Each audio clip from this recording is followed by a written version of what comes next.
A BIOM SA, BIOM3, apresenta-se como uma tese de investimento de alto risco e elevado potencial de retorno, fundamentada em um ponto de inflexão operacional e comercial iminente. A companhia está em uma fase crítica de transição, evoluindo de um modelo de negócios focado em pesquisa, desenvolvimento e licenciamento, caracterizado por um histórico de consumo de caixa, para se tornar um potencial gerador de receita e lucro em escala. A materialização deste potencial depende da execução bem-sucedida de dois catalisadores estratégicos que podem redefinir fundamentalmente o valor da empresa nos próximos 5 anos. O primeiro pilar da tese é a recém-inaugurada planta biofarmacêutica em Nova Lima, Minas Gerais. Com um investimento de 800 milhões de reais, esta fábrica representa a retomada da produção nacional de insulina após 2 décadas. O segundo catalisador, e potencialmente o de maior impacto, é o acordo de exclusividade com a farmacêutica indiana Biocon para o lançamento de um medicamento biosimilar da semaglutida no Brasil, previsto para 2026, após a expiração da patente da Novo Nordisk. A BIOM SA não é uma empresa nova no cenário biotecnológico brasileiro. Sua origem remonta a um legado de pioneirismo. Fundada em 2001, a companhia nasceu de uma cisão da Biobras, empresa que foi uma referência na produção de insulina no Brasil, e que, na época, foi adquirida pela gigante dinamarquesa Novo Nordisk. Nesta operação, a BIOM herdou o ativo mais valioso da Biobras, seu capital intelectual. Isso incluiu pesquisadores-chave, o know-how acumulado em décadas de produção de biofármacos e um portfólio de patentes. Um fator determinante na trajetória inicial da BIOM foi o período de non-compete, não concorrência, com a Novo Nordisk, que se estendeu de 2002 a 2012. Essa cláusula contratual impediu a empresa de atuar comercialmente na produção de insulina. A listagem na B3 em 2013 e os investimentos subsequentes não marcaram o início de uma jornada, mas sim a reativação de um potencial produtivo e científico adormecido. Essa herança técnica e reputacional é um diferencial competitivo importante. Historicamente, para gerar receita e construir sua presença no mercado, a BIOM adotou um modelo de negócios baseado em parcerias estratégicas para a representação e distribuição de medicamentos de laboratórios internacionais. O verdadeiro ponto de inflexão na estratégia da BIOM é a transição para um modelo de produção verticalmente integrado, materializado pela construção de sua fábrica em Nova Lima, MG. Essa transição de um modelo de negócios asset-light para um modelo asset-heavy introduz um risco operacional e financeiro de grande magnitude. O sucesso da empresa não depende mais apenas da gestão de contratos de distribuição. Isso envolve desafios como gerenciamento de cadeia de suprimentos de insumos farmacêuticos, rigoroso controle de qualidade, logística de produção e a manutenção de certificações de boas práticas de fabricação. O portfólio atual da BIOM reflete sua estratégia de parcerias, com foco em áreas de alta relevância médica, como diabetes e oncologia. Entre os produtos comercializados estão a Afrezza, Gemaxan, Glargilin e Erzuma. Contudo, a visão de futuro e o cerne da tese de investimento residem em seu pipeline de desenvolvimento, que é dominado por 2 projetos transformacionais: produção local de análogos de insulina e introdução do biosimilar da semaglutida. Estes não são apenas novos produtos, representam a entrada da BIOM em mercados com dinâmicas, escala e potencial de faturamento que podem eclipsar todas as suas fontes de receita atuais. A análise do histórico financeiro da BIOM revela uma empresa em clara fase de investimento e crescimento comercial.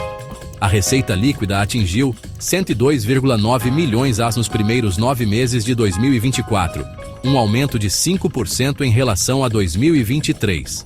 As despesas gerais, administrativas e consolidadas somaram 77,7 milhões no acumulado de 2024, consumindo uma parcela desproporcional do lucro bruto.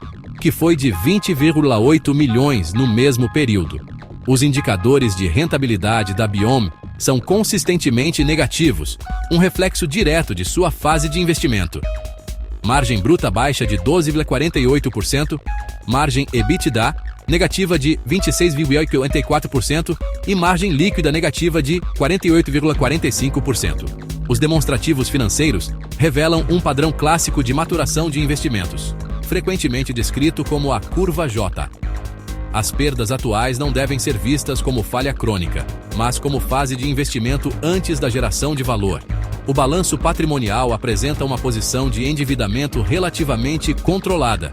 Dívida líquida, patrimônio líquida, 0,13 e liquidez corrente de 2,64 sugerem capacidade de cumprir obrigações de curto prazo. Apesar da dívida controlada, o principal risco financeiro para os acionistas é o consumo de caixa operacional e a provável necessidade de capital adicional, possivelmente via follow-on, o que causaria diluição. Tabela 1 apresenta indicadores financeiros consolidados históricos e projeções 2024 e 2029 e ilustrativas e baseadas na premissa de ramp-up da fábrica e lançamento do biosimilar em 2026. Nota: os valores para 2024 e 2029 e são projeções ilustrativas baseadas na tese de investimento e não constituem guidance da empresa. As projeções assumem o ramp-up da fábrica e o lançamento bem-sucedido do biosimilar da semaglutida em 2026. A fábrica da Biome, em Nova Lima, é o pilar central da sua transformação estratégica. Com um investimento de 800 milhões, parcialmente financiado pelo BNDES, a planta foi projetada com tecnologia de ponta para a produção de biomedicamentos. Sua capacidade produtiva é de 20 milhões de unidades por ano. Inaugurada em abril de 2024, a fábrica já produziu 2,7 milhões de unidades de insulina glargina em seu primeiro ano, com plano para atingir capacidade máxima até 1T 2026. O forte alinhamento com a política pública confere à Biome vantagem competitiva. Presença de autoridades na inauguração, vitória em pregão do Ministério da Saúde e protocolo com a Fundação Oswaldo Cruz. O acordo com a Biocon para registrar, importar e comercializar um biosimilar da semaglutida pode ser o catalisador para levar a Biome a novo patamar de faturamento. O mercado de GLP-1 movimenta entre 4 bilhões e 5 bilhões reais por ano no Brasil.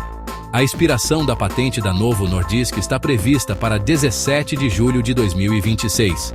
A Biome planeja submeter o pedido de registro à Anvisa com antecedência para estar pronta no dia seguinte à expiração, buscando vantagem de first mover.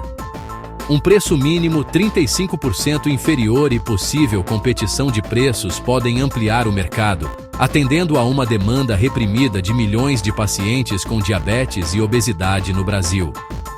A Biome não estará sozinha na corrida pós-patente. Concorrentes locais com força comercial significativa já se preparam para lançar seus biosimilares, prenunciando competição intensa a partir de 2026. A estratégia da Biome baseia-se na parceria com a Biocon e na busca pela vantagem de first mover, antecipando o registro para ganhar posição entre os concorrentes. Risco de execução. O principal risco operacional reside na capacidade de escalar a produção em Nova Lima para atingir 20 milhões de unidades anuais até 2026. Atrasos ou problemas de qualidade impactariam receitas e contratos com o SUS. Risco regulatório e de precificação. Aprovação da Anvisa não é garantida. Litigiosidade e regras da CMED podem afetar preço e rentabilidade. Para o investidor, monitore resultados trimestrais, comunicados da Anvisa. Acompanhar qualquer notícia ou fato